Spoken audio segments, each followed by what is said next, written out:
ಹರೇ ಕೃಷ್ಣ. ಎಲ್ಲ ಭಕ್ತರಿಗೂ ಸ್ವಾಗತ.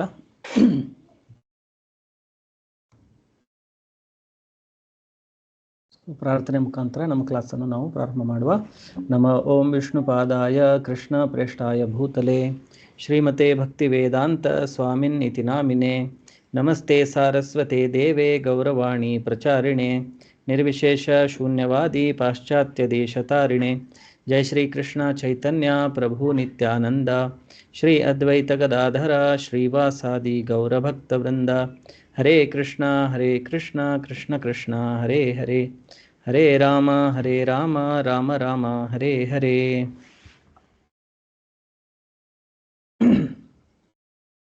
ಸೊ ಇಲ್ಲಿವರೆಗೆ ನಾವು ಭಗವದ್ಗೀತಾ 2ನೇ ಅಧ್ಯಾಯ ಶ್ಲೋಕ ನಂಬರು 27ವರೆಗೂ ನೋಡಿದ್ದೇವೆ. ಇವತ್ತಿನಿಂದ ಶ್ಲೋಕ ನಂಬರ್ 28. ಸೊ ಇದೆಲ್ಲ ಶ್ಲೋಕಗಳಲ್ಲಿ ನಾವು ನೋಡಿರುವ ಹಾಗೆ ಆತ್ಮದ ಬೇರೆ ಬೇರೆ ಲಕ್ಷಣಗಳನ್ನು ಕೃಷ್ಣ ಅರ್ಜುನನಿಗೆ ಹೇಳ್ತಾ ಇರೋದು. ಹೇಗೆ ಆತ್ಮ ಅವಿನಾಶಿಯಾಗಿದೆ, ಶಾಶ್ವತವಾಗಿದೆ, ನಿರಂತರವಾಗಿದೆ, ಅದಕ್ಕಾಗಿ ಅವನು ಯುದ್ಧದಿಂದ ಹಿಂಜರಿಯಬಾರದು ಅಂಥೇಳಿ ಕೃಷ್ಣ ಅರ್ಜುನನಿಗೆ ಹೇಳ್ತಾ ಇರೋದು. 28ನೇ ಶ್ಲೋಕ. ಅವ್ಯಕ್ತಾದೀನಿ ಭೂತಾನಿ ವ್ಯಕ್ತ ಮಧ್ಯಾನಿ ಭಾರತ ಅವ್ಯಕ್ತ ನಿಧನಾನ್ಯೇವ ತತ್ರ ಕಾ ಪರಿದೇವನ. ಸೊ ಅವ್ಯಕ್ತ ಅಂತಂತಂದರೆ ಕಣ್ಣಿಗೆ ಕಾಣದೇ ಇರೋದು.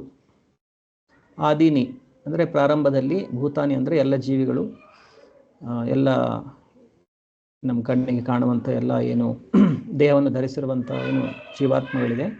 ಸೊ ಆ ದೇಹಗಳೇನಿದೆ ಒಂದು ಸಮಯದಲ್ಲಿ ನಮ್ಮ ಕಣ್ಣು ಮುಂದೆ ಇರೋದಿಲ್ಲ. ಅವ್ಯಕ್ತ ಆದೀನಿ ಭೂತಾನಿ. ಆ ವ್ಯಕ್ತಿ ಹುಟ್ಟೋಕ್ಕಿಂತ ಮುಂಚೆ ಆ ದೇಹ ನಮ್ಮ ಕಣ್ಣು ಮುಂದೆಗೆ ಇರೋದಿಲ್ಲ. ಆ ವ್ಯಕ್ತಿ ಹುಟ್ಟಿದಾಗಷ್ಟೇ ನಮಗೆ ಆ ವ್ಯಕ್ತಿ ಕಾಣ್ತಾನೆ. ಸೊ ಅದಕ್ಕೆ ಅವ್ಯಕ್ತ ಆದೀನಿ ಭೂತಾನಿ ವ್ಯಕ್ತ ಮಧ್ಯಾನಿ. ಸೊ ಮಧ್ಯದಲ್ಲಿ ಆ ವ್ಯಕ್ತಿ ನಮಗೆ ಕಾಣಿಸ್ತಾನೆ ಸ್ವಲ್ಪ ಸಮಯ, ಎಷ್ಟೋ ವರ್ಷದವರೆಗೆ, ಇನ್ನು 50 ವರ್ಷ, 60, 70, ಭಾಳ ಅಂದರೆ ಒಂದು 100 ವರ್ಷದವರೆಗೆ ಆ ವ್ಯಕ್ತಿ ನಮ್ಮ ಕಣ್ಣು ಮುಂದೆ ಇರ್ತಾನೆ. ಸೊ ವ್ಯಕ್ತ ಮಧ್ಯಾನಿ ಭಾರತ. ಸೊ ಮಧ್ಯದಲ್ಲಿ ಅಷ್ಟೇ ಈ ಶರೀರಗಳು ವ್ಯಕ್ತವಾಗುತ್ತವೆ. ಅವ್ಯಕ್ತಾದೀನಿ ಭೂತಾನಿ ವ್ಯಕ್ತ ಮಧ್ಯಾನಿ ಭಾರತ ಅವ್ಯಕ್ತ ನಿಧನಾನ್ಯೇವ. ಮತ್ತೆ ನಿಧನವಾದಾಗ ಮತ್ತೆ ಅದು ಅವ್ಯಕ್ತವಾಗುತ್ತೆ. ಸೊ ಮುಂಚೆಯೂ ಅದು ಅವ್ಯಕ್ತವಾಗಿತ್ತು, ಆಮೇಲೆ ಕೂಡ ಅದು ಅವ್ಯಕ್ತವಾಗುತ್ತೆ, ಮಧ್ಯದಲ್ಲಿ ಮಾತ್ರ ಅಷ್ಟೇ ನಮಗೆ ಕಣ್ಣಿಗೆ ಕಾಣಿಸುತ್ತೆ. ಅವ್ಯಕ್ತ ನಿಧನಾನ್ಯೇವ ತತ್ರ ಕಾ ಪರಿದೇವನ. ಸೊ ಹಾಗಿರ್ಬೇಕಾದ್ರೆ ಯಾಕೆ ಒಬ್ಬ ವ್ಯಕ್ತಿ ಆ ಶರೀರದ ನಾಶಕ್ಕೆ ಶೋಕವನ್ನು ಪಡಬೇಕು? ಅನುವಾದ. ಸೃಷ್ಟಿಯಾದ ಎಲ್ಲ ಜೀವಿಗಳು ಮೊದಲು ಕಾಣಿಸುವುದಿಲ್ಲ, ಮಧ್ಯೆ ಕೆಲ ಕಾಲ ಕಾಣಿಸುತ್ತವೆ ಮತ್ತು ನಾಶವಾದ ಮೇಲೆ ಕಾಣಿಸುವುದಿಲ್ಲ. ಹೀಗಿರುವಾಗ ಶೋಕಕ್ಕೆ ಕಾರಣವೆಲ್ಲಿದೆ? ಭಾವಾರ್ಥ. ತತ್ವಶಾಸ್ತ್ರಜ್ಞರಲ್ಲಿ 2 ವರ್ಗಗಳಿವೆ ಎಂದು ಒಪ್ಪೋಣ. ಒಂದು ವರ್ಗವು ಆತ್ಮದ ಅಸ್ತಿತ್ವವನ್ನು ನಂಬುತ್ತದೆ, ಇನ್ನೊಂದು ಆತ್ಮದ ಅಸ್ತಿತ್ವವನ್ನು ನಂಬುವುದಿಲ್ಲ. ಇವೆರಡು ವರ್ಗಗಳಲ್ಲಿ ಯಾವುದನ್ನು ನಾವು ಒಪ್ಪಿದರೂ ಶೋಕಕ್ಕೆ ಕಾರಣವಿಲ್ಲ. ಸೊ 2 ಪ್ರಕಾರದ ತತ್ವಶಾಸ್ತ್ರಜ್ಞರು, ಫಿಲಾಸಫರ್ಸ್. ಒಬ್ಬರು ಆತ್ಮವನ್ನು ನಂಬುತ್ತಾರೆ, ಇನ್ನೊಬ್ಬರು ಆತ್ಮ ಇಲ್ಲ ಅಂಥೇಳಿ ವಾದಿಸ್ತಾರೆ. ಸೊ 2 ಕಡೆಯನ್ನು ನಾವು ನೋಡಿದರೂ ಕೂಡ, ಈ ಇಬ್ಬರು ತತ್ವಶಾಸ್ತ್ರಜ್ಞರ ಪ್ರಕಾರದಲ್ಲಿ ನೋಡಿದರೂ ಕೂಡ, ಈ 2 ಫಿಲಾಸಫರ್ಸನ್ನು ನಾವು ಕನ್ಸಿಡರ್ ಮಾಡಿದರೂ ಕೂಡ, 2ರಲ್ಲಿಯೂ ಒಂದರ ಪ್ರಕಾರ ಆತ್ಮ ಶಾಶ್ವತವಾಗಿದೆ, ದೇಹ ನಶ್ವರವಾಗಿದೆ. ಆತ್ಮ ಶಾಶ್ವತ ಆಗಿರೋದ್ರಿಂದ ದೇಹದ ಸಲುವಾಗಿ ಒಬ್ಬ ವ್ಯಕ್ತಿಯು ಶೋಕ ಪಡಲಿಕ್ಕೆ ಕಾರಣವಿಲ್ಲ. ಯಾರು ಆತ್ಮ ಇಲ್ಲ ಅಂಥೇಳಿ ನಂಬ್ತಾರೆ ಅವ್ರಿಗೂ ಕೂಡ ನಾವು ಗಣಿಸಿದ್ರೆ, ಸೊ ಅವ್ರ ಪ್ರಕಾರನೂ ಆತ್ಮನೇ ಇಲ್ಲ ಅಂತಂತಂದರೆ ಈ ದೇಹಕ್ಕೇನು ವ್ಯಾಲ್ಯೂನೇ ಇಲ್ಲ. ಸ್ವಲ್ಪ ವರ್ಷಗಳಿಂದ ಈ ದೇಹ ಇರಲಿಲ್ಲ, ಮಧ್ಯದಲ್ಲಿ ಪ್ರಕಟ ಆಗಿದೆ, ಸ್ವಲ್ಪ ವರ್ಷ ಆದಮೇಲೆ ಈ ದೇಹ ಇರಲ್ಲ. ಸೊ ಹಾಗಿರುವಾಗ ಆ ಸ್ಥಿತಿಯಲ್ಲಿ ಕೂಡ ಒಬ್ಬ ವ್ಯಕ್ತಿ ಶೋಕವನ್ನು ಮಾಡಲಿಕ್ಕೆ ಕಾರಣವಿಲ್ಲ. ಆತ್ಮದ ಅಸ್ತಿತ್ವವನ್ನು ನಂಬದಿರುವವರನ್ನು, ವೇದದ ಜ್ಞಾನವನ್ನು ಅನುಸರಿಸುವವರು ನಾಸ್ತಿಕರು ಎಂದು ಕರೆಯುತ್ತಾರೆ. ವಾದಕ್ಕೋಸ್ಕರ ನಾವು ಈ ನಾಸ್ತಿಕವಾದವನ್ನು ಒಪ್ಪಿದರೂ ದುಃಖಿಸಲು ಕಾರಣವಿಲ್ಲ. ಆತ್ಮದ ಪ್ರತ್ಯೇಕ ಅಸ್ತಿತ್ವವನ್ನು ಬಿಟ್ಟರೆ ಭೌತಿಕ ಅಂಶಗಳು ಸೃಷ್ಟಿಗೆ ಮೊದಲು ಅವ್ಯಕ್ತವಾಗಿರುತ್ತವೆ. ಆಕಾಶದಿಂದ ವಾಯು ಉತ್ಪತ್ತಿಯಾಗುವಂತೆ, ವಾಯುವಿನಿಂದ ಅಗ್ನಿ ಉತ್ಪತ್ತಿಯಾಗುವಂತೆ, ಅಗ್ನಿಯಿಂದ ನೀರು ಉತ್ಪತ್ತಿಯಾಗುವಂತೆ ಮತ್ತು ನೀರಿನಿಂದ ಭೂಮಿ ವ್ಯಕ್ತವಾಗುವಂತೆ ಈ ಸೂಕ್ಷ್ಮ ಅವ್ಯಕ್ತ ಸ್ಥಿತಿಯಿಂದ ವ್ಯಕ್ತತೆ ಉಂಟಾಗುತ್ತದೆ. ಭೂಮಿಯಿಂದ ವ್ಯಕ್ತತೆಯ ನಾನಾ ಬಗೆಗಳು ಉಂಟಾಗುತ್ತವೆ. ಉದಾಹರಣೆಗೆ ಭೂಮಿಯಿಂದ ರೂಪ ತಾಳುವ ಗಗನಚುಂಬಿಯನ್ನು ನೋಡಿ. ಅದನ್ನು ಒಡೆದು ಹಾಕಿದಾಗ ವ್ಯಕ್ತತೆಯು ಅವ್ಯಕ್ತವಾಗುತ್ತದೆ ಮತ್ತು ಕಡೆಯ ಘಟ್ಟದಲ್ಲಿ ಅಣುಗಳಾಗಿ ಉಳಿಯುತ್ತವೆ. ಶಕ್ತಿ ಸ್ಥಾಯಿತ್ವ ನಿಯಮವೂ ಇದ್ದೇ ಇದೆ.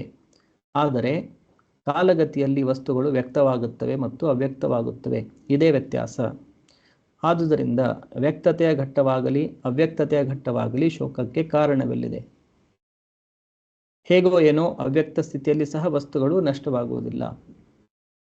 ಸೊ ಇಲ್ಲಿ ಹೇಳಿರೋ ಪ್ರಕಾರ ಈ ಸೃಷ್ಟಿಯ ಈಗ ನಾವು ವೇದಗಳ ಪ್ರಕಾರ ನಾವು ನೋಡಿದರೆ ಈ ಸೃಷ್ಟಿ ಹೇಗೆ ಆಗುತ್ತದೆ ಅಂತೇಳಿ ಏನು ವರ್ಣನೆ ಕೊಟ್ಟಿದ್ದಾರೆ ಅಂತಂತಂದರೆ, ಸೊ ಮೊದಲು ಇದೆಲ್ಲ ವಸ್ತುಗಳು ನಾವೇನು ಕಣ್ಮುಂದೆ ಕಾಣ್ತಾ ಇದ್ದೇವೆ ಇದು ಪಂಚಮಹಾಭೂತಗಳಿಂದ ಆಗಿರುವಂಥದ್ದು. ಜಲ, ಅಗ್ನಿ, ವಾಯು, ಆಕಾಶ,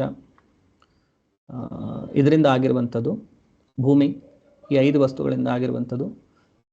ಅದಕ್ಕೂ ಮುಂಚೆ ಸೃಷ್ಟಿಯ ಆಗುವಕ್ಕಿಂತನೂ ಮುಂಚೆ ಈ 5 ಶಕ್ತಿಗಳು ಕೂಡ ಇರೋದಿಲ್ಲ. ಸೊ ಫಸ್ಟ್ ಆಕಾಶ ಸೃಷ್ಟಿ ಆಗುತ್ತೆ. ಸೊ ಆಕಾಶದಿಂದ ವಾಯು, ವಾಯುವಿನಿಂದ ಅಗ್ನಿ, ಅಗ್ನಿಯಿಂದ ನೀರು, ನೀರಿನಿಂದ ಭೂಮಿ ವ್ಯಕ್ತವಾಗುತ್ತೆ. ಈ ಥರ ವೈದಿಕ ಶಾಸ್ತ್ರಗಳಲ್ಲಿ ಅದನ್ನು ಹೇಳಲಾಗಿದೆ. ಈಗ ನಾವು ಮಾಡರ್ನ್ ಸೈನ್ಸ್ ಅವರೇನು ಬಿಗ್ ಬ್ಯಾಂಗ್ ಥಿಯರಿ ಅಂತೇಳಿ ಹೇಳ್ತಾರೆ, ಒಂದು ಸ್ಫೋಟದಿಂದ ಎಲ್ಲ ಸೃಷ್ಟಿ ಪ್ರಾರಂಭವಾಯಿತು ಅಂತೇಳಿ ಅವ್ರು ಹೇಳ್ತಾರೆ. ಸೊ ಅದರ ಪ್ರಕಾರ ನೋಡಿದರೂ ಕೂಡ ಇದೇ ಒಂದು ಸೀಕ್ವೆನ್ಸಲ್ಲೇ ಸೃಷ್ಟಿಯಾಗಿದೆ ಅಂತೇಳಿ ಅವರು ಕೂಡ ಒಪ್ತಾರೆ, ವಿಜ್ಞಾನಿಗಳು ಕೂಡ ಒಪ್ತಾರೆ. ಶಾಸ್ತ್ರಗಳಲ್ಲೂ ಕೂಡ ಇದರದೇ ವರ್ಣನೆ ಇದೆ. ಸೊ ಸೃಷ್ಟಿ ಆಗುವುದಕ್ಕಿಂತ ಮುಂಚೆ ಈ ಎಲ್ಲ ಏನು ಪಂಚಮಹಾಭೂತ ಶಕ್ತಿಗಳಾಗಿವೆ ಅದು ಅವ್ಯಕ್ತ ಸ್ಥಿತಿಯಲ್ಲಿದ್ದವು, ಈಗ ವ್ಯಕ್ತವಾಗಿವೆ. ಆಮೇಲೆ ಸೃಷ್ಟಿಯ ನಾಶವಾದಾಗ ಮತ್ತೆ ಅವು ಅವ್ಯಕ್ತವಾಗುತ್ತವೆ. ಸೊ ಅದೆಲ್ಲ ಮಹಾವಿಷ್ಣುವಿನ ಶರೀರದಿಂದ ಈ ಮಹತ್ತತ್ವ ಅಂಥೇಳಿ ಈ ಎಂಟೈರ್ ಏನು ಮಟೀರಿಯಲ್ ಎನರ್ಜಿ ಇದೆ, ಈ ಭೌತಿಕ ಶಕ್ತಿ ಏನಿದೆ, ಅದು ಭಗವಂತನ ಶರೀರದಿಂದ ಹೊರಗಡೆ ಬಂದು ಆಮೇಲೆ ಇದು ರೂಪಾಂತರಣಗೊಂಡು ಆಮೇಲೆ ಬೇರೆ ಬೇರೆ ಗ್ರಹ ನಕ್ಷತ್ರಗಳಾಗಿ ಆಮೇಲೆ ಅಲ್ಲಿ ಬೇರೆ ಬೇರೆ ಜೀವಾತ್ಮಗಳಿಗೆ ಜನ್ಮ ಸಿಕ್ಕು ಈ ಸೃಷ್ಟಿಯ ಈಗ ಈ ಥರ ನಡೀತಾ ಇದೆ. ಆಮೇಲೆ ಪ್ರಳಯವಾದಾಗ ಮತ್ತೆ ಇದೆಲ್ಲ ವಾಪಸ್ ಭಗವಂತನ ಶರೀರದಲ್ಲಿ ವಾಪಸ್ ಹೋಗುತ್ತೆ. ಸೊ ಅದಕ್ಕೆ ಈ ಯೂನಿವರ್ಸನ್ನು ಕೂಡ ಎಕ್ಸ್ಪಾಂಡ್ ಆಗುತ್ತೆ ಅಂತೇಳಿ ಸೈಂಟಿಸ್ಟ್ ಹೇಳ್ತಾರೆ. ಈ ಏನು ಬ್ರಹ್ಮಾಂಡ ಇದೆ ಅದು ಎಕ್ಸ್ಪಾಂಡ್ ಆಗ್ತಾ ಇದೆ ಅಂಥೇಳಿ. ಈಗ ಹೇಗೆ ನಾವು ಒಂದು ಬಲೂನನ್ನು ಅದರಲ್ಲಿ ಗಾಳಿ ತುಂಬಿದರೆ ಹೇಗೆ ಅದು ಎಕ್ಸ್ಪಾಂಡ್ ಆಗ್ತಾ ಇರುತ್ತೆ, ಆ ಥರ ಈ ಬ್ರಹ್ಮಾಂಡ ಕೂಡ ಎಕ್ಸ್ಪಾಂಡ್ ಆಗುತ್ತೆ ಅಂತೇಳಿ ಸೈಂಟಿಸ್ಟ್ಗಳು ಹೇಳ್ತಾರೆ. ಅವ್ರು ಯಾಕೆ ಹೀಗೆ ಹೇಳ್ತಾರೆ ಅಂತಂತಂದರೆ, ಅವರು ಆಕಾಶದಲ್ಲಿ ಮ್ಯಾಪ್ ಮಾಡಿರ್ತಾರೆ, ಈ ಗ್ರಹ ಇಲ್ಲಿದೆ, ಈ ನಕ್ಷತ್ರ ಇಲ್ಲಿದೆ ಅಂಥೇಳಿ. ಸ್ವಲ್ಪ ವರ್ಷಗಳಾದ್ಮೇಲೆ ನೋಡಿದ್ರೆ ಅದರ ಮಧ್ಯದ ಡಿಸ್ಟೆನ್ಸು ಸ್ವಲ್ಪ ಹೆಚ್ಚಾಗಿರುತ್ತೆ. ಸೊ ಅದರಿಂದ ಅವರು ಹೇಳ್ತಾ ಇರೋದು ಈ ಬ್ರಹ್ಮಾಂಡ ಏನಿದೆ ಅದು ವಿಸ್ತಾರಗೊಳ್ತಾ ಇದೆ ಅಂಥೇಳಿ. ಸೊ ನಾವು ಶಾಸ್ತ್ರಗಳ ಪ್ರಕಾರ ನೋಡಿದರೂ ಕೂಡ ಭಗವಂತನ ಶರೀರದಿಂದ ಎಲ್ಲ ರೋಮಗಳಿಂದ ಒಂದೊಂದು ಬ್ರಹ್ಮಾಂಡ, ಇದು ಒಂದೇ ಬ್ರಹ್ಮಾಂಡ ಅಲ್ಲ. ಸೈಂಟಿಸ್ಟ್ಗಳಿಗೆ ಈಗೀಗ ಅವರು ಮಲ್ಟಿ ಯೂನಿವರ್ಸ್ ಬಗ್ಗೆನೂ ಮಾತಾಡ್ತಾ ಇದ್ದಾರೆ. ಬಹಳಷ್ಟು ಬ್ರಹ್ಮಾಂಡಗಳು ಇರ್ಬೋದು ಅಂತೇಳಿ. ನಾವೇನು ನಮ್ಮ ಕಣ್ಣು ಮುಂದೆ ಏನಿದೆ ಅದು ಬಿಟ್ಟು ಕೂಡ ಬೇರೆ ಬೇರೆ ಯೂನಿವರ್ಸ್ಗಳು ಕೂಡ ಇರ್ಬೋದು ಅಂಥೇಳಿ ಈಗಿನ ಕಾಲದಲ್ಲಿ ಸೈಂಟಿಸ್ಟ್ಗಳು ಮಾತಾಡ್ತಾ ಇದ್ದಾರೆ.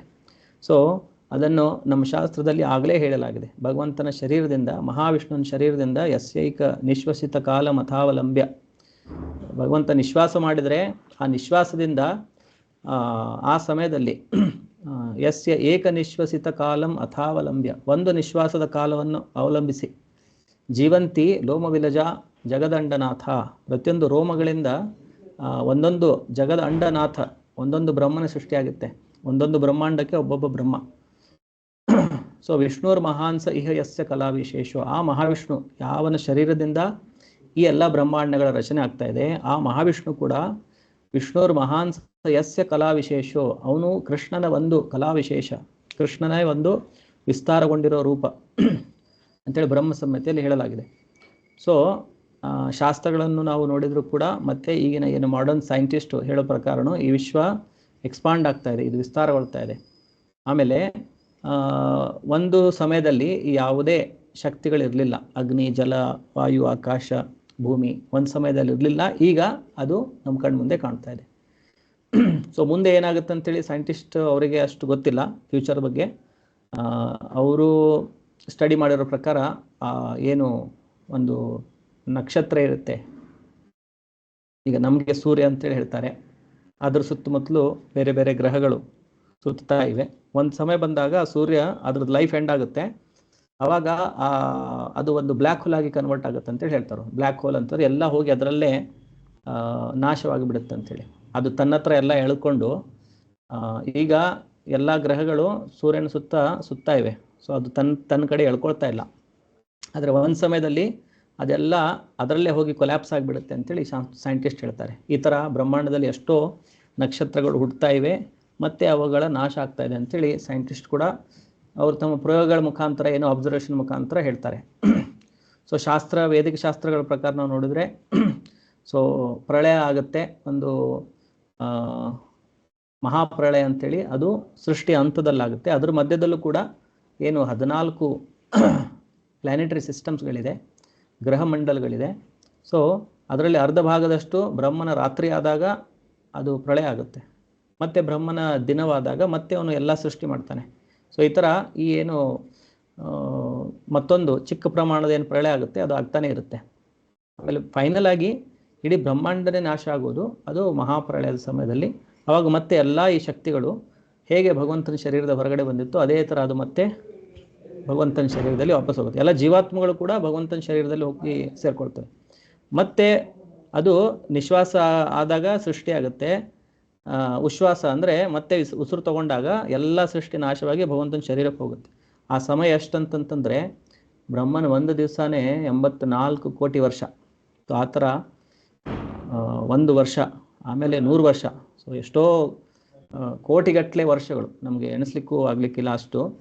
ಸೊ ಅಷ್ಟು ವರ್ಷ ಆದಮೇಲೆ ಈ ಬ್ರಹ್ಮಾಂಡದ ನಾಶವಾಗುತ್ತೆ.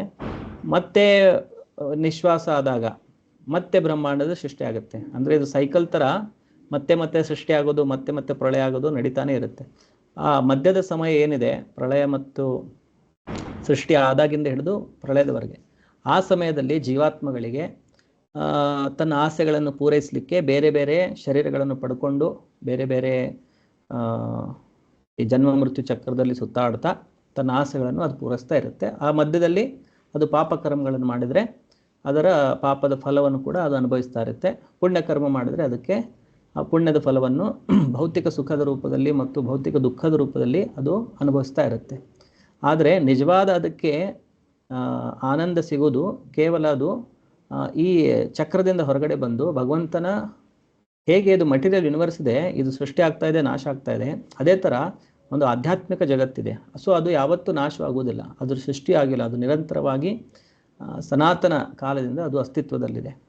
ಸೊ ಇಲ್ಲಿ ಆಗುವ ಹಾಗೆ ಪ್ರಳಯ ಅಲ್ಲಿ ಆಗುವುದಿಲ್ಲ, ಅದು ಯಾವಾಗಲೂ ಶಾಶ್ವತವಾಗಿರುತ್ತೆ. ಸೊ ಈ ಆತ್ಮಗಳೇನಿದೆ ಈ ಬ್ರಹ್ಮಾಂಡದಿಂದ ಹೊರಗಡೆ ಬಂದು ಆ ವೈಕುಂಠ ಲೋಕಗಳಿಗೆ ಹೋದಾಗ ಮಾತ್ರ ಅಲ್ಲಿ ಆಧ್ಯಾತ್ಮಿಕ ಶರೀರ ಪಡೆದುಕೊಂಡು ಭಗವಂತನ ಜೊತೆಯಾಗಿ ಅವು ಆನಂದಮಯ ಜೀವನವನ್ನು ನಡೆಸ್ತವೆ. ಸೊ ಇಲ್ಲಿ ಈ ಭೌತಿಕ ಸಂಸಾರದಲ್ಲಿ ಎಲ್ಲ ಏನು ನಾವು ಕಣ್ಮುಂದೆ ಕಾಣ್ತಾ ಇದ್ದೇವೆ ಅದು ಒಂದು ಕಾಲದಲ್ಲಿ ಅವ್ಯಕ್ತವಾಗಿತ್ತು, ಈಗ ವ್ಯಕ್ತವಾಗಿದೆ, ಮುಂದೆ ಮತ್ತೆ ಅದು ಅವ್ಯಕ್ತವಾಗುತ್ತೆ. ಶರೀರದ ನಾಶದವಾಗಲಿ ಅಥವಾ ಇಡೀ ಪ್ರಳಯವಾಗಲಿ. ಸೊ ಆ ಎರಡನ್ನು ನಾವು ಕನ್ಸಿಡರ್ ಮಾಡಿದ್ರೆ ಇಲ್ಲಿರುವ ಎಲ್ಲ ವಸ್ತುಗಳು ತಾತ್ಕಾಲಿಕವಾದದ್ದು, ಯಾವುದೂ ಇಲ್ಲಿ ಶಾಶ್ವತವಾದದ್ದಲ್ಲ. ಸೊ ಈ ಜ್ಞಾನ ಯಾರಿಗಿರುತ್ತೆ ಅವರು ಶೋಕವನ್ನು ಮಾಡೋದಿಲ್ಲ. ಇಲ್ಲಿ ಪ್ರಭುಪಾದರು ಇನ್ನೊಂದು ಉದಾಹರಣೆ ಕೊಟ್ಟಿದ್ದಾರೆ. ಈಗ ನಾವು ನಮ್ಮ ಕಣ್ಮುಂದೆ ನೋಡಿರ್ತೇವೆ, ಜಸ್ಟ್ ಒಂದು ಲ್ಯಾಂಡ್ ಇರುತ್ತೆ. ಸೊ ನೋಡ್ತಾ ನೋಡ್ತಾ ಅಲ್ಲಿ ಒಂದು ಕಟ್ಟಡ ಕಟ್ಟಿಬಿಟ್ಟು ಒಂದು 4 ಫ್ಲೋರೋ 10 ಫ್ಲೋರೋ 20 ಫ್ಲೋರೋ 50 ಫ್ಲೋರೋ ಇಂಥದ್ದೆಲ್ಲ ಕಟ್ಟಡ ಬಂದುಬಿಡುತ್ತೆ. ಸೊ ಸ್ವಲ್ಪ ವರ್ಷಗಳ ಹಿಂದೆ ನೋಡಿದ್ರೆ ಅಲ್ಲಿ ಏನೂ ಇರಲಿಲ್ಲ, ಈಗ ನೋಡಿದ್ರೆ ಇಷ್ಟು ದೊಡ್ಡ ಒಂದು ಕಟ್ಟಡ ಆಗಿದೆ. ಆಮೇಲೆ ಮುಂದೆ ಒಂದು ಜನ್ರೇಷನ್ 2 ಜನ್ರೇಷನ್ ಆದಮೇಲೆ ಆ ಕಟ್ಟಡ ಹಾಳಾಗಿ ಆ ಕಟ್ಟಡ ಬಿದ್ದೋಗುತ್ತೆ. ಸೊ ಮತ್ತೆ ಅದು ನೆಲಸಮ ಆಗುತ್ತೆ. ಸೊ ಅಲ್ಟಿಮೇಟ್ಲಿ ಮತ್ತದೆಲ್ಲ ಒಂದು ಅಣುಗಳಾಗಿ ಉಳಿಯುತ್ತೆ. ಅಲ್ಟಿಮೇಟ್ಲಿ ನಾವೆಲ್ಲ ನೋಡಿದ್ರೆ ವಿಜ್ಞಾನಿಗಳ ಪ್ರಕಾರ ಅವೆಲ್ಲ ಬೇರೆ ಬೇರೆ ಆಟಮ್ಸ್ ಆಗಿ ಅಷ್ಟೇ ಉಳಿಯುತ್ತೆ. ಸೊ ಇದೇ ಥರ ನಮ್ಮ ಶರೀರ ಕೂಡ ಒಂದು ಸಮಯದಲ್ಲಿ ವ್ಯಕ್ತವಾಗುತ್ತೆ, ಮತ್ತೊಂದು ಸಮಯದಲ್ಲಿ ಅವ್ಯಕ್ತವಾಗುತ್ತೆ. ಇದು ಶಾಶ್ವತವಾಗಿ ಇದನ್ನು ಉಳಿಸ್ಕೊಳ್ಳಿಕ್ಕೆ ಸಾಧ್ಯವಿಲ್ಲ. ಸೊ ಆಗಿರುವಾಗ ಯಾವುದೇ ಬುದ್ಧಿವಂತ ವ್ಯಕ್ತಿಯು ಶರೀರದ ನಾಶಕ್ಕಾಗಿ ಅವನು ಶೋಕ ಪಡುವುದಿಲ್ಲ. ಪ್ರಾರಂಭದಲ್ಲಿ ಮತ್ತು ಕೊನೆಯಲ್ಲಿ ಎಲ್ಲ ಮೂಲ ಅಂಶಗಳು ಅವ್ಯಕ್ತವಾಗಿ ಇರುತ್ತವೆ, ಮಧ್ಯದಲ್ಲಿ ಮಾತ್ರ ಅವು ವ್ಯಕ್ತವಾಗುತ್ತವೆ. ಇದರಿಂದ ಅಂತಹ ಗಣನೀಯ ಭೌತಿಕ ವ್ಯತ್ಯಾಸವೇನೂ ಆಗುವುದಿಲ್ಲ. ಕಾಲಕ್ರಮದಲ್ಲಿ ಈ ಐಹಿಕ ದೇಹಗಳು ನಾಶವಾಗುತ್ತವೆ. ಅಂತವಂತ ಇಮೇ ದೇಹ. ಸೊ ಈ ಎಲ್ಲ ದೇಹಗಳು ಅಂತವಂತವಾಗಿವೆ, ಅಂದರೆ ಇವಕ್ಕೆ ಒಂದು ಹಂತವಿದೆ. ಆದರೆ ಆತ್ಮ ನಿತ್ಯವಾದದ್ದು. ನಿತ್ಯಸ್ಯೋಕ್ತಾಹ ಶರೀರಿಣಃ. ಸೊ ಶರೀರದ ಒಳಗಡೆ ಇರುವಂತಹ ಶರೀರಿ ಅಥವಾ ದೇಹಿ ಅವನೇನಾಗಿದ್ದಾನೆ, ಅವನು ನಿತ್ಯನಾಗಿದ್ದಾನೆ ಎನ್ನುವ ವೈದಿಕ ನಿರ್ಣಯವನ್ನು ಭಗವದ್ಗೀತೆಯು ಹೇಳುತ್ತದೆ. ಇದನ್ನು ನಾವು ಒಪ್ಪಿಕೊಂಡರೆ ದೇಹವು ಒಂದು ಉಡುಪಿನಂತೆ ಎನ್ನುವುದನ್ನು ಸದಾ ನೆನಪಿಡಬೇಕು. ಉಡುಪಿನ ಬದಲಾವಣೆ ಆಯಿತೆಂದು ದುಃಖ ಪಡುವುದು ಏಕೆ? ನಿತ್ಯವಾದ ಆತ್ಮಕ್ಕೆ ಸಂಬಂಧಿಸಿದಂತೆ ಐಹಿಕ ಶರೀರಕ್ಕೆ ವಾಸ್ತವಿಕವಾಗಿ ಅಸ್ತಿತ್ವವಿಲ್ಲ. ಅದು ಕನಸಿನಂತೆ. ಕನಸಿನಲ್ಲಿ ನಾವು ಆಕಾಶದಲ್ಲಿ ಹಾರಾಡುವ ಯೋಚನೆಯನ್ನು ಮಾಡಬಹುದು, ರಾಜನಂತೆ ರಥದಲ್ಲಿ ಕುಳಿತುಕೊಳ್ಳುವ ಯೋಚನೆಯನ್ನು ಮಾಡಬಹುದು. ಆದರೆ ಎಚ್ಚರಿಕೆಯಾದಾಗ ನಾವು ಆಕಾಶದಲ್ಲಿಯೂ ಇಲ್ಲ, ರಥದಲ್ಲಿಯೂ ಕುಳಿತಿಲ್ಲ ಎನ್ನುವುದು ಕಾಣಬಹುದು. ವೇದಜ್ಞಾನವು ಐಹಿಕ ದೇಹವು ಅಸ್ತಿತ್ವದಲ್ಲಿರುವುದಿಲ್ಲ ಎನ್ನುವ ಆಧಾರದ ಮೇಲೆ ಆತ್ಮ ಸಾಕ್ಷಾತ್ಕಾರಕ್ಕೆ ಪ್ರೋತ್ಸಾಹ ನೀಡುತ್ತದೆ. ಆದುದರಿಂದ ಆತ್ಮವು ಇದೆ ಎಂದು ನಂಬಲಿ ಅಥವಾ ಇಲ್ಲ ಎಂದು ನಂಬಲಿ, ದೇಹವು ನಷ್ಟವಾಯಿತೆಂದು ದುಃಖ ಪಡಲು ಕಾರಣವೇ ಇಲ್ಲ. ಸೊ ಈ ದೇಹ ಏನಿದೆ ಅದು ಶಾಶ್ವತವಾಗಿದ್ದು ಅಲ್ಲ, ಅದಕ್ಕೆ ಒಂದು ಅಂತ ಇದೆ. ಆತ್ಮ ಏನಿದೆ ಅದು ಶಾಶ್ವತವಾಗಿದೆ. ಅದನ್ನು ಕೃಷ್ಣ ಭಗವದ್ಗೀತೆಯಲ್ಲಿ ಉದಾಹರಣೆ ಕೊಟ್ಟಿರೋದು. ಹೇಗೆ ಒಬ್ಬ ವ್ಯಕ್ತಿ ಉಡುಪನ್ನು ಬದಲಾಯಿಸ್ತಾನೆ, ಅದೇ ತರಹ ಆತ್ಮವು ಶರೀರಗಳನ್ನು ಬದಲಾಯಿಸ್ತಾ ಇರುತ್ತೆ.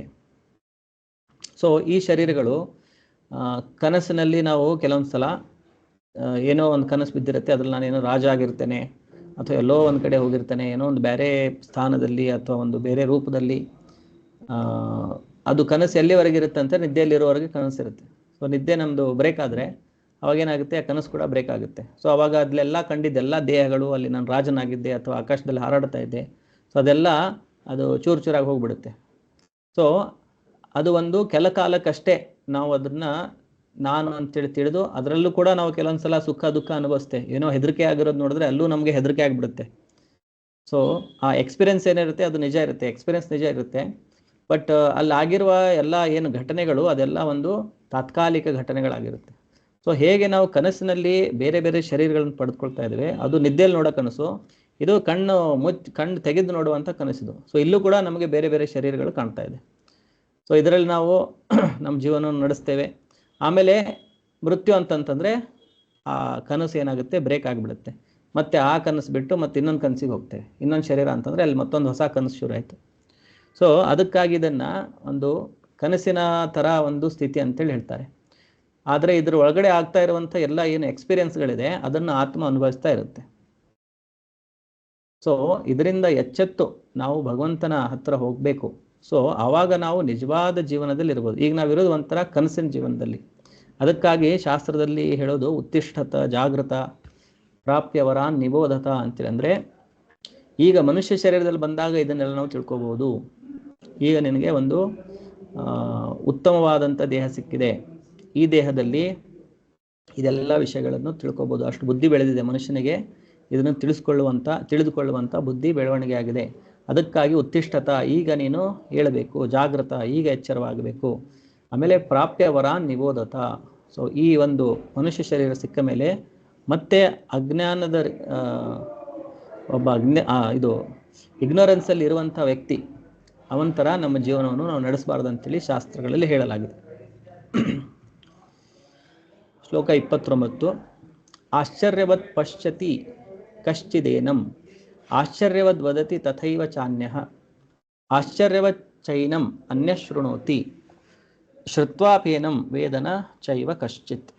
ಸೊ ಆತ್ಮವು ಎಷ್ಟು ಅದ್ಭುತವಾಗಿದೆ ಅಂಥೇಳಿ ಕೃಷ್ಣ ಈ ಶ್ಲೋಕದಲ್ಲಿ ಹೇಳ್ತಾ ಇರೋದು. ಆಶ್ಚರ್ಯವತ್ ಪಶ್ಯತಿ ಕಶ್ಚಿದೇನಂ. ಸೊ ಕೆಲವರು ಇದನ್ನು ತುಂಬ ಆಶ್ಚರ್ಯಕರವಾಗಿ ನೋಡ್ತಾರೆ. ಯಾಕಂದರೆ ಈಗೆಲ್ಲ ವರ್ಣನೆ ಮಾಡಿರುವ ಆತ್ಮದ ಬಗ್ಗೆ ನೋಡಿದರೆ ಒಂಥರ ಅದು ತುಂಬ ಆಶ್ಚರ್ಯಕರವಾಗಿದೆ ಅಥವಾ ವಂಡರ್ಫುಲ್ ಆಗಿದೆ. ನಮ್ಮ ಯಾವುದೇ ಎಕ್ಸ್ಪೀರಿಯನ್ಸಿಗೆ ಇಲ್ಲದೇ ಇರುವಂಥ ಒಂದು ಗುಣಗಳು ಅದಕ್ಕಿದೆ. ಈಗ ನಾವು ಭೌತಿಕ ಸಂಸಾರದಲ್ಲಿ ಬಂದಿರೋದ್ರಿಂದ ನಮಗೆ ಅದು ತುಂಬ ಆಶ್ಚರ್ಯಕರ ಅಂತೇಳಿ ಅನಿಸ್ತಾ ಇದೆ. ಆದರೆ ನಿಜವಾಗಿ ನಮ್ಮ ಅಸ್ತಿತ್ವ ಇರೋದೇ ಅದೇ ಥರ, ಶಾಶ್ವತವಾಗಿರೋದು, ಸಾವಿಲ್ಲದೆ ಇರೋದು. ಸೊ ಅದನ್ನು ನಾವೀಗ ಮರ್ತಿರೋದ್ರಿಂದ ಈಗ ಅದ್ರ ಬಗ್ಗೆ ನಾವು ಕೇಳಿದ್ರೆ ಅದು ನಮಗೆ ತುಂಬ ಆಶ್ಚರ್ಯಕರ ಅನಿಸುತ್ತೆ. ಅದಕ್ಕೆ ಆಶ್ಚರ್ಯವತ್ ಪಶ್ಯತಿ ಕಶ್ಚಿದೇನಂ. ಕೆಲವರು ಅದನ್ನು ತುಂಬ ಆಶ್ಚರ್ಯಕರದಿಂದ ನೋಡ್ತಾರೆ. ಆಶ್ಚರ್ಯವದ್ ವದತಿ ತಥೈವ ಚಾನ್ಯಃ. ಕೆಲವರು ಅದನ್ನು ತುಂಬ ಆಶ್ಚರ್ಯಕರವಾಗಿದೆ ಅಂಥೇಳಿ ಹೇಳ್ತಾರೆ. ಮತ್ತು ಅದ್ರ ಬಗ್ಗೆ ಕೇಳಿ ಕೆಲವೊಬ್ಬರು ತುಂಬ ಆಶ್ಚರ್ಯ ಪಡ್ತಾರೆ. ಆಶ್ಚರ್ಯವತ್ ಚೈನಂ ಅನ್ಯ ಶೃಣೋತಿ. ಮತ್ತು ಇನ್ನು ಕೆಲವರು ಶ್ರುತ್ವಾಪೇನಂ ವೇದನ ಚೈವ ಕಶ್ಚಿತ್. ಅದ್ರ ಬಗ್ಗೆ ಎಷ್ಟು ಕೇಳಿದರೂ ಕೂಡ ಅವರಿಗೆ ಅರ್ಥ ಆಗುವುದಿಲ್ಲ. ಅನುವಾದ: ಕೆಲವರು ಆತ್ಮನನ್ನು ಆಶ್ಚರ್ಯದಿಂದ ಕಾಣುತ್ತಾರೆ, ಕೆಲವರು ಅವನನ್ನು ಆಶ್ಚರ್ಯಕರ ಎಂದು ವರ್ಣಿಸುತ್ತಾರೆ, ಮತ್ತೆ ಕೆಲವರು ಅವನು ಆಶ್ಚರ್ಯಕರ ಎನ್ನುವ ಮಾತನ್ನು ಕೇಳುತ್ತಾರೆ. ಇನ್ನು ಕೆಲವರಾದರೂ ಅವನ ವಿಷಯ ಕೇಳಿದರೂ ಒಂದಿಷ್ಟು ಅರ್ಥ ಮಾಡಿಕೊಳ್ಳಲಾರರು. ಭಾವಾರ್ಥ: ಗೀತೋಪನಿಷತ್ತಿಗೆ ಬಹುಮಟ್ಟಿಗೆ ಉಪನಿಷತ್ತಿನ ತತ್ವಗಳೇ ಆಧಾರ. ಸೊ ಭಗವದ್ಗೀತೆಗೆ ಉಪನಿಷತ್ತಲ್ಲಿ ಏನಿದೆ ಅದೇ ನೀವು ಭಗವದ್ಗೀತೆಯಲ್ಲಿ ಅದನ್ನೇ ನೋಡ್ತೇವೆ. ಆದುದರಿಂದ ಕಠೋಪನಿಷತ್ತಿನಲ್ಲಿ ಈ ಕೆಳಗಿನ ಶ್ಲೋಕ ಕಾಣುವುದರಲ್ಲಿ ಯಾವ ಆಶ್ಚರ್ಯವೂ ಇಲ್ಲ. ಸೊ ಕಠೋಪನಿಷತ್ತಲ್ಲಿ ಕೂಡ ಇದೇ ತರಹವನ್ನು ಇನ್ನೊಂದು ಶ್ಲೋಕ ಬರುತ್ತೆ. ಶ್ರವಣಯಾಪಿ ಬಹುಭಿರ್ ಯೋನ ಲಭ್ಯ ಶೃಣ್ವತೋಪಿ ಬಹವೋ ಯಮ್ನ ವಿದ್ಯುಹು ಆಶ್ಚರ್ಯೋ ವಕ್ತ ಕುಶಲೋಸ್ಯ ಲಬ್ಧ ಆಶ್ಚರ್ಯೋಸ್ಯ ಜ್ಞಾತ ಕುಶಲಾನುಶಿಷ್ಟ. ಸೊ ಇದೇ ತರಹ ಒಂದು ಶ್ಲೋಕ ಆಲ್ಮೋಸ್ಟ್ ಸೇಮ್ ಮೀನಿಂಗ್ ಇರುವಂಥದ್ದು ಕಠೋಪನಿಷದಲ್ಲಿ ಕೂಡ ಬರುತ್ತೆ. ಬೃಹತ್ ಪ್ರಾಣಿಯ ದೇಹದಲ್ಲೂ ಬೃಹತ್ ಆಲದ ಮರದ ದೇಹದಲ್ಲೂ ಜೀವಾಣುವು ಇದೆ. ಕೇವಲ 1 ಅಂಗುಲದ ಸ್ಥಳವನ್ನು ಆಕ್ರಮಿಸುವ ಕೋಟ್ಯಂತರ ಕ್ರಿಮಿಗಳಲ್ಲೂ ಜೀವಾಣು ಇದೆ. ಇದು ಬಹು ಬೆರಗಿನ ಸಂಗತಿ. ಸೊ ಒಂದು ದೊಡ್ಡ ಆನೆ ಅಂದ್ಕೊಳ್ಳಿ, ಎಷ್ಟು ದೊಡ್ಡ ಶರೀರ ಇರುತ್ತೆ, ಅದರೊಳಗೂ ಅಷ್ಟೇ ಚಿಕ್ಕ ಆತ್ಮ ಇರುತ್ತೆ. ಅಥವಾ ಒಂದು ದೊಡ್ಡ ಆಲದ ಮರವನ್ನು ತೆಗೆದುಕೊಳ್ಳಿ, ಅದು ಎಷ್ಟು ವಿಶಾಲವಾಗಿ ಹರಡಿರುತ್ತೆ. ಸೊ ಅದರಲ್ಲಿ ಕೂಡ ಆ ಚಿಕ್ಕ ಆತ್ಮನೇ ಇರುತ್ತೆ. ಅಥವಾ ಈಗೆಲ್ಲ ನಾವು ನೋಡಿರೋ ಪ್ರಕಾರ ಅಥವಾ ಕೇಳಿರೋ ಪ್ರಕಾರ ಈ ಜೀವಾಣುಗಳು ಅಂತ ಹೇಳಿದೆ, ಬ್ಯಾಕ್ಟೀರಿಯಾಸ್ ಎಲ್ಲ ಅಂತೇಳಿ ಹೇಳ್ತೇವೆ. ಸೊ ಅದು ಎಷ್ಟಿರುತ್ತಂತಂತಂದರೆ ಒಂದು ಇಂಚ್ ಸ್ಪೇಸಲ್ಲೇ ಅದು ಕೋಟಿಗಟ್ಟಲೆ ಅದರಲ್ಲಿ ಕ್ರಿಮಿಗಳಿರುತ್ತೆ. ಈಗ ಇದರಲ್ಲೆಲ್ಲ ನೋಡ್ತಾರೆ ಅವರು ಮೈಕ್ರೋಸ್ಕೋಪಲ್ಲಿ. ಸೊ ಆ ಬ್ಯಾಕ್ಟೀರಿಯಾಗಳೇನಿದೆ ಅದರಲ್ಲೂ ಕೂಡ ಒಳಗಡೆ ಅದು ಒಂದು ಜೀವಾತ್ಮನೇ, ಅದಕ್ಕೆ ಆ ಥರ ಒಂದು ಶರೀರ ಸಿಕ್ಕಿದೆ ಈಗ.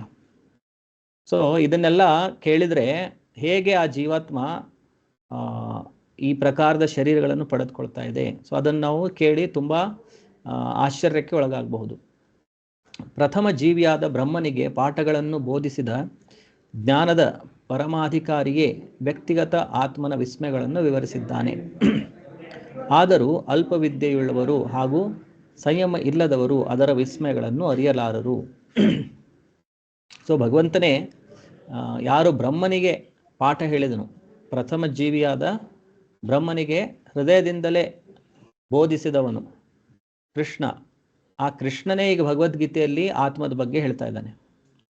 ಪರ್ಸ್ನಲ್ ಆಗಿ ಬಂದ್ಬಿಟ್ಟು ಆತ್ಮದ ಬಗ್ಗೆ ಹೇಳ್ತಾ ಇದ್ದಾನೆ, ಅದರ ವಿಸ್ಮಯಗಳನ್ನು ಹೇಳ್ತಾ ಇದ್ದಾನೆ. ಆದರೂ ಅಲ್ಪವಿದ್ಯೆ ಹೇಳುವವರು, ಯಾರಿಗೆ ಕಡಿಮೆ ಜ್ಞಾನ ಇರುತ್ತೆ, ಮಿದುಳಿನ ಅಂಶ ಕಡಿಮೆ ಇರುತ್ತೆ, ಆಮೇಲೆ ಸಂಯಮ ಇಲ್ಲದಿರುವವರು ಅದರ ವಿಸ್ಮಯಗಳನ್ನು ಅರಿಯಲಾರರು. ಸೊ ಯಾರು ಸ್ವಲ್ಪನೂ ಪುಣ್ಯ ಮಾಡಿರೋದಿಲ್ವೋ, ಸ್ವಲ್ಪನೂ ತಪಸ್ಸುಗಳನ್ನು ಮಾಡಿರೋದಿಲ್ವೋ ಅಂಥವರಿಗೆ ಆತ್ಮದ ಬಗ್ಗೆ ಹೇಳಿದರೆ ಅವರು ಅದನ್ನು ಅರ್ಥ ಮಾಡ್ಕೊಳ್ಳಿಕ್ಕೆ ಸಾಧ್ಯವಾಗುವುದಿಲ್ಲ.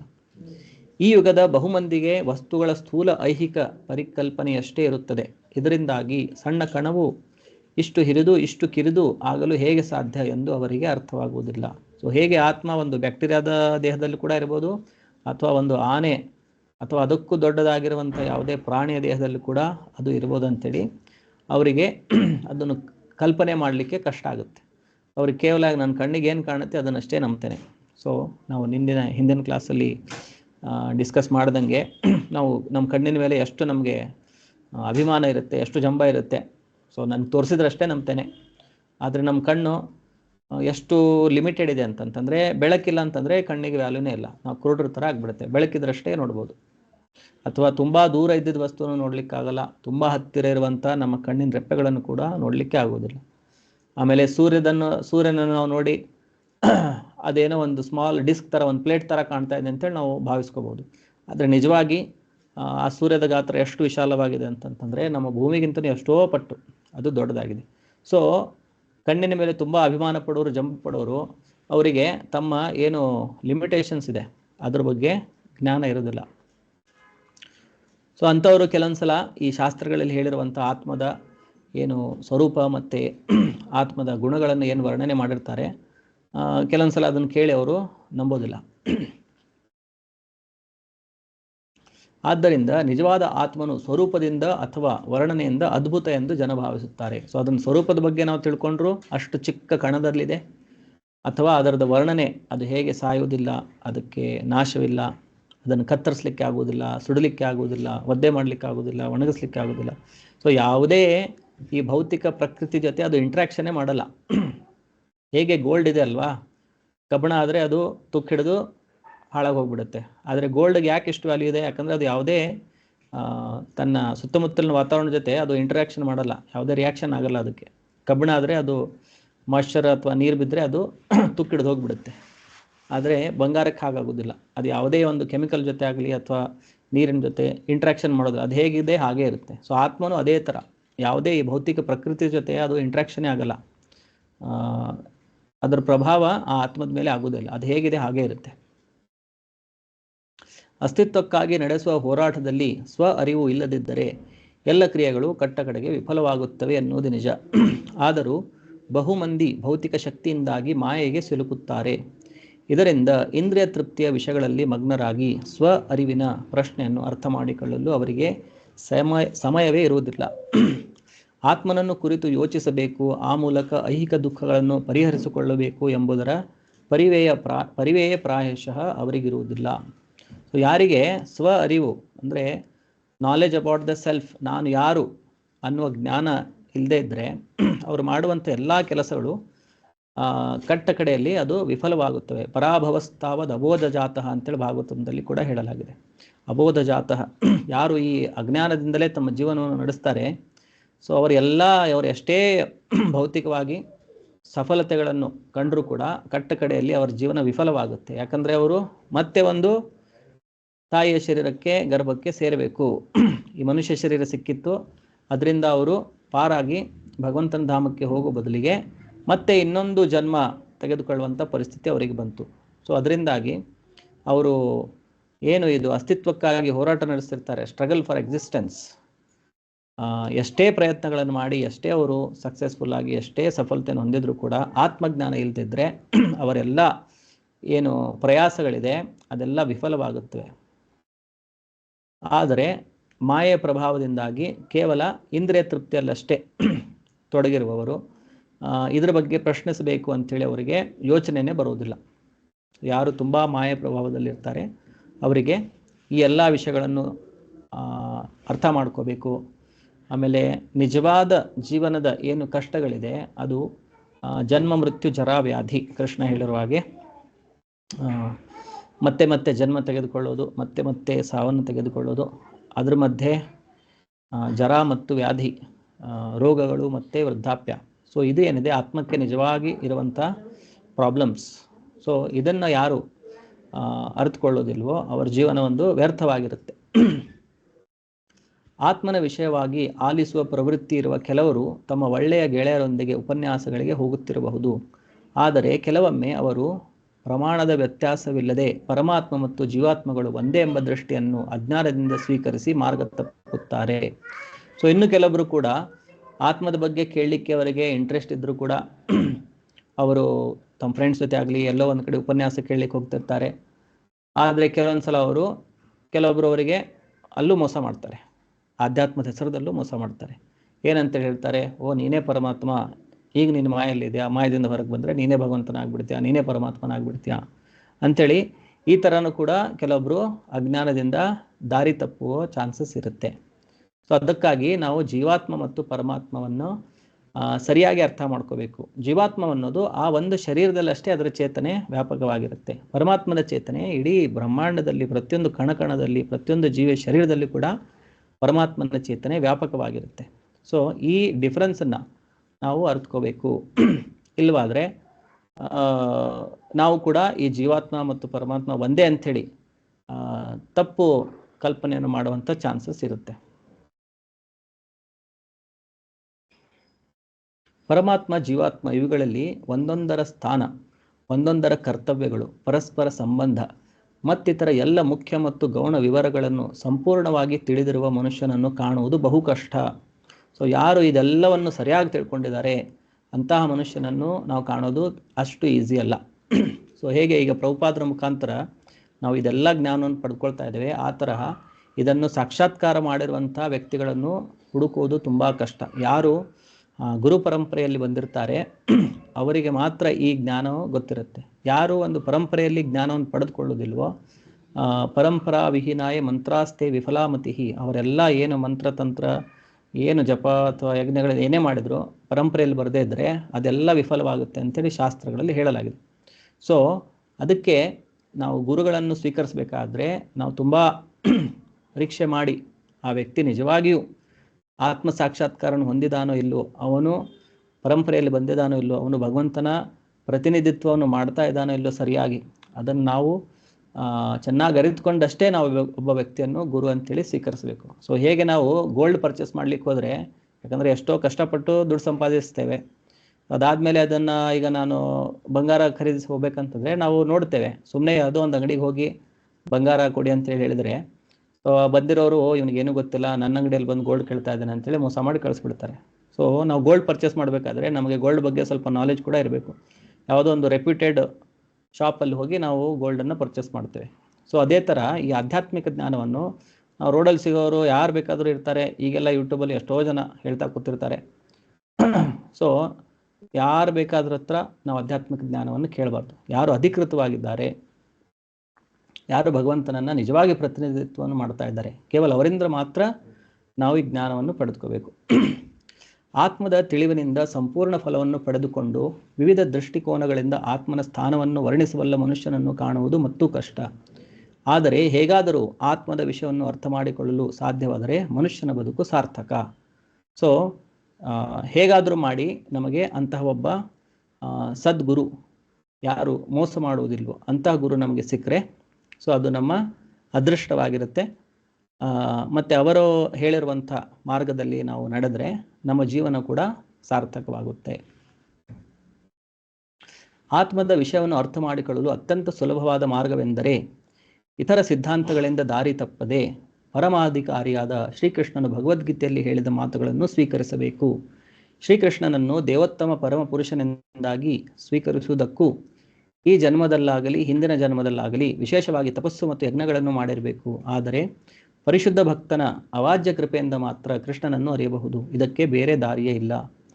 ಸೊ ಅಲ್ಲಿ ಇಲ್ಲಿ ನಾವು ಹೋಗಿ ದಾರಿ ತಪ್ಪುವುದಕ್ಕಿಂತ ಕೃಷ್ಣನೇ ಭಗವದ್ಗೀತೆಯಲ್ಲಿ ಡೈರೆಕ್ಟಾಗಿ ಎಲ್ಲ ಜ್ಞಾನವನ್ನು ಕೊಟ್ಟಿರುವಾಗ ನಾವು ಕೇವಲ ಈ ಭಗವದ್ಗೀತೆಯನ್ನು ಒಂದು ಪ್ರಾಮಾಣಿಕವಾದಂಥ ಒಂದು ಅಧಿಕೃತವಾಗಿಂಥ ಗುರುವಿನ ಮುಖಾಂತರ ನಾವು ತಿಳ್ಕೊಂಡ್ರೆ ನಮಗೆ ಸಂಪೂರ್ಣ ಜ್ಞಾನವು ಸಿಗುತ್ತದೆ.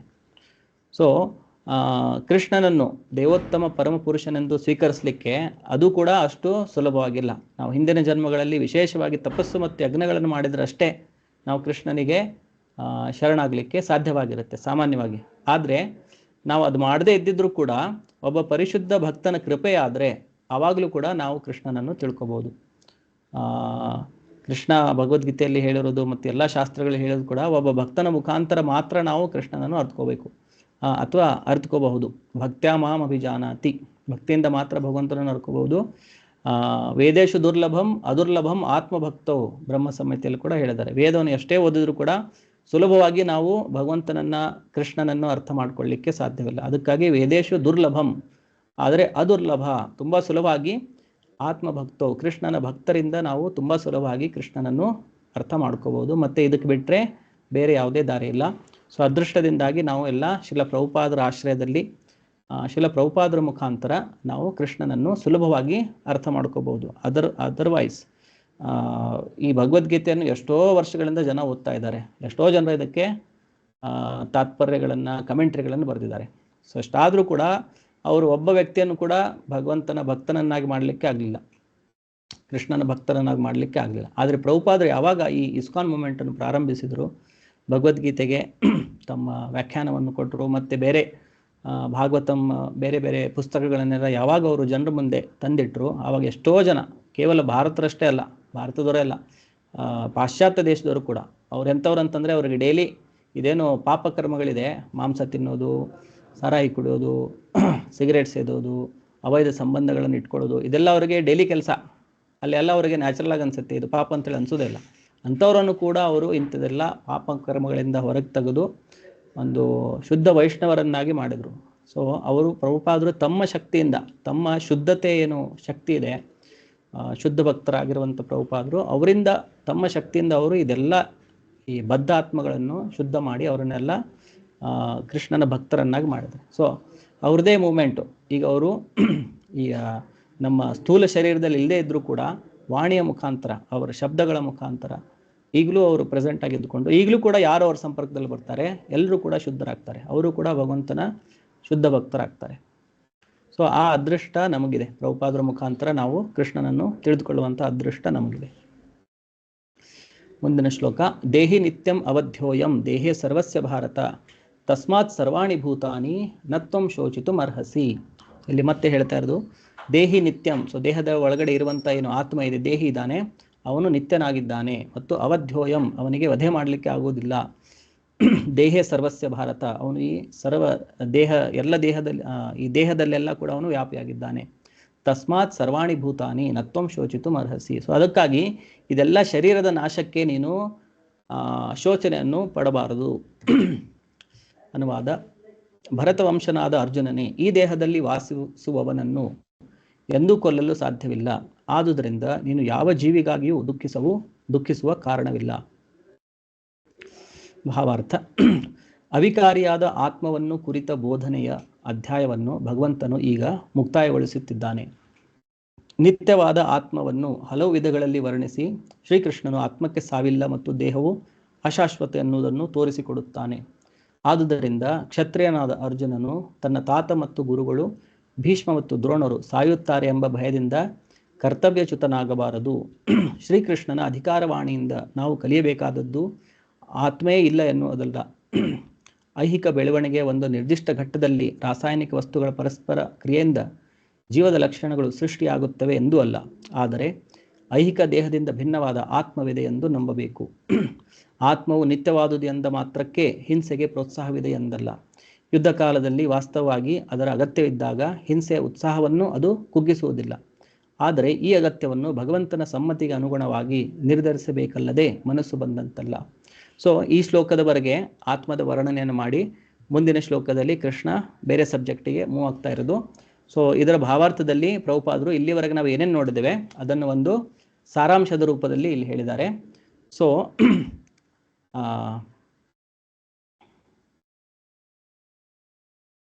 ಇಲ್ಲಿ ನಮ್ಗೇನು ಗೊತ್ತಾಗಿದೆ ಅಂತಂತಂದರೆ, ದೇಹವು ಅಶಾಶ್ವತವಾಗಿದ್ದು ಮತ್ತು ಆತ್ಮವು ಶಾಶ್ವತವಾಗಿದ್ದು. ಆಮೇಲೆ ನಾವು ಈ ಕೃಷ್ಣನ ಈ 2ನೇ ಅಧ್ಯಾಯದ ಇಲ್ಲಿಯವರೆಗೆ ನಾವು ಏನು ನೋಡಿದ್ದೇವೆ, ಶ್ಲೋಕ ನಂಬರ್ 30ವರೆಗೆ, ಅದನ್ನು ನಾವು ಕೇಳಿದ ಮೇಲೆ, ಅರ್ಥ ಮಾಡ್ಕೊಂಡ್ಮೇಲೆ ನಾವು ಏನು ಕಲಿಬೇಕಾದತ್ತಂತಂದರೆ, ಆತ್ಮವು ಶಾಶ್ವತವಾಗಿದ್ದು, ದೇಹವು ನಶ್ವರವಾಗಿದ್ದು, ಮತ್ತು ಆತ್ಮವು ದೇಹದಿಂದ ಭಿನ್ನವಾಗಿದ್ದು. ಸೊ ಹಾಗಿದೆ ಅಂಥೇಳಿ ಆತ್ಮ ಶಾಶ್ವತವಾಗಿದೆ, ದೇಹ ಇದು ಅಶಾಶ್ವತವಾಗಿದೆ, ಇದರಿಂದಾಗಿ ಹಿಂಸೆಗೂ ಕೂಡ ನಾವು ಪ್ರೋತ್ಸಾಹ ಕೊಡೋ ಹಾಗಿಲ್ಲ.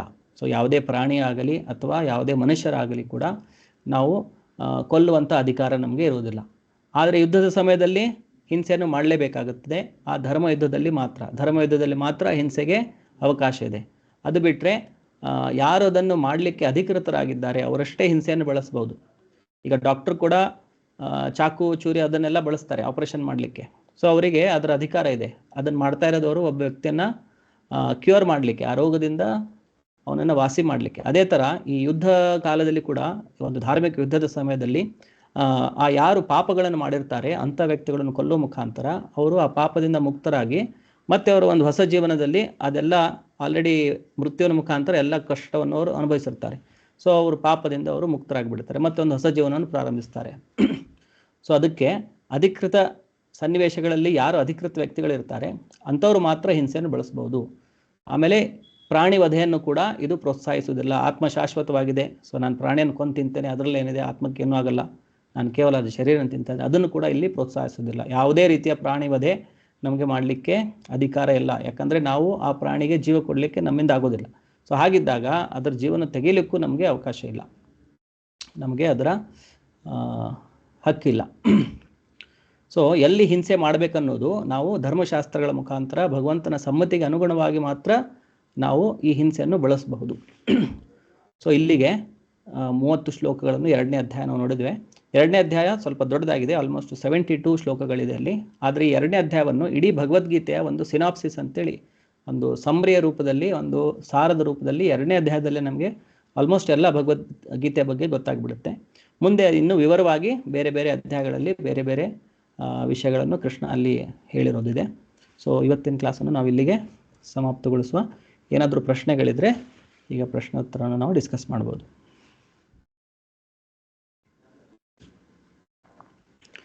ಸೊ ಇವತ್ತಿನ ಕ್ಲಾಸಲ್ಲಿ ನಾವು ಏನು ತಿಳ್ಕೊಂಡಿದ್ದೇವೆ, ಯಾರಾದರೂ ಕೆಲವೊಂದು ಪಾಯಿಂಟ್ಸ್ ಹೇಳ್ಬೋದಾ?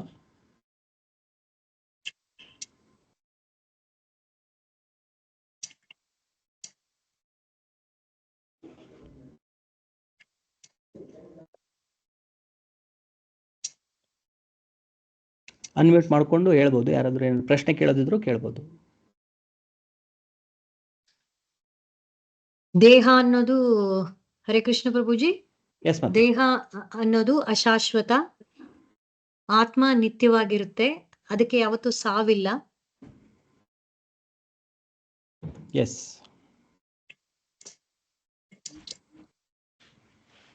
ಹಿಂಸೆ ಯುದ್ಧ ಮಾಡ್ಬೇಕಾದ್ರೆ ಹಿಂಸೆ ಅನ್ನೋದು ಅಗತ್ಯವಾಗಿರುತ್ತೆ.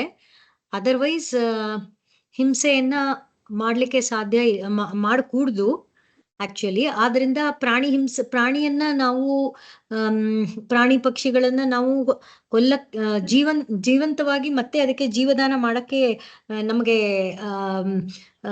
ಹಕ್ಕಿರೋದಿಲ್ಲ, ಮತ್ತೆ ನಮ್ಗೆ ಶಕ್ತಿಯೂ ಇರೋದಿಲ್ಲ. ಆದ್ರಿಂದ ಅದನ್ನ ಕೊಲ್ಲಲಿಕ್ಕೂ ಕೂಡ ನಾವು ಸಮರ್ಥರಲ್ಲ, ಕೊಲ್ಲಕೂಡ್ದು ಅಂತ. ಎಸ್. ಆಮೇಲೆ ಯುದ್ಧ ಕೂಡ ಅದು ಧರ್ಮಶಾಸ್ತ್ರಗಳ ಪ್ರಕಾರ ಮತ್ತೆ ಭಗವಂತನ ಆಜ್ಞೆ ಇದ್ದರೆ ಅಷ್ಟೇ ಮಾಡ್ಬೋದು. ಸುಮ್ಮನೆ ಯಾರೋ ಒಬ್ಬ ಏನು ಲೀಡರ್ ಇರ್ತಾರೆ, ಅವ್ರು ತಮ್ಮ ಮನಸ್ಸಿಗೆ ಬಂದಂಗೆ ಯುದ್ಧ ಘೋಷಣೆ ಮಾಡಿ ಸುಮ್ಮನೆ ಸಾಮಾನ್ಯ ಪ್ರಜೆಗಳು, ಈಗಿನ ಕಾಲದಲ್ಲಿ ಯುದ್ಧ ಹೇಗಂತಂದ್ರೆ ಎಲ್ಲ ಸಾಮಾನ್ಯ ಪ್ರಜೆಗಳೆಲ್ಲ ದುಃಖ ಅನುಭವಿಸ್ಬಿಡ್ತಾರೆ. ಹಿಂದಿನ ಕಾಲದಲ್ಲಿ ಯುದ್ಧಗಳು ಹೇಗಿರ್ತದಂದ್ರೆ ಅವರು ಒಂದು ಗ್ರೌಂಡಿಗೆ ಹೋಗ್ತಿದ್ರು. ಹೇಗೆ ಕುರುಕ್ಷೇತ್ರದಲ್ಲಿ ನಾವು ನೋಡ್ತೇವೆ, ಅವರು ಒಂದು ದೊಡ್ಡ ಗ್ರೌಂಡಿಗೆ ಹೋಗಿದ್ದಾರೆ. ಅಲ್ಲಿ ಹೋಗಿ ಯಾರು ಕ್ಷತ್ರಿಯರಿದ್ದಾರೆ ಅವ್ರು ಅಷ್ಟೇ ಹೋಗಿ ಯುದ್ಧ ಮಾಡ್ತಾರೆ. ಆಮೇಲೆ ಯಾರು ಗೆಲ್ತಾರೆ ಅವ್ರು ಬಂದು ಮತ್ತೆ ರಾಜ್ಯ ಮಾಡ್ತಾರೆ. ಸೊ ಸಾಮಾನ್ಯ ಪ್ರಜೆಗಳಿಗೆ ಅದರಿಂದ ಏನೂ ಇದಾಗಲ್ಲ.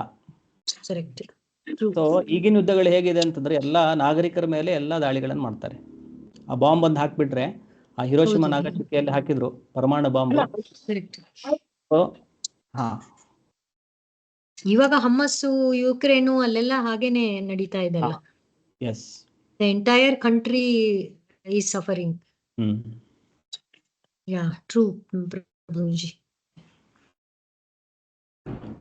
ಓಕೆ, ಮತ್ತೆ ಯಾರ್ದಾದ್ರು ಏನಾದರೂ ಪ್ರಶ್ನೆಗಳಿದ್ರೆ ಅಥವಾ ಏನಾದರೂ ಪಾಯಿಂಟ್ಸ್ ಇದ್ರೆ ಹೇಳ್ಬೋದು. ಇಲ್ಲಂತಂದ್ರೆ ಇವತ್ತಿನ ಕ್ಲಾಸನ್ನು ನಾವು ಇಲ್ಲಿಗೆ ಸಮಾಪ್ತ ಮಾಡುವ.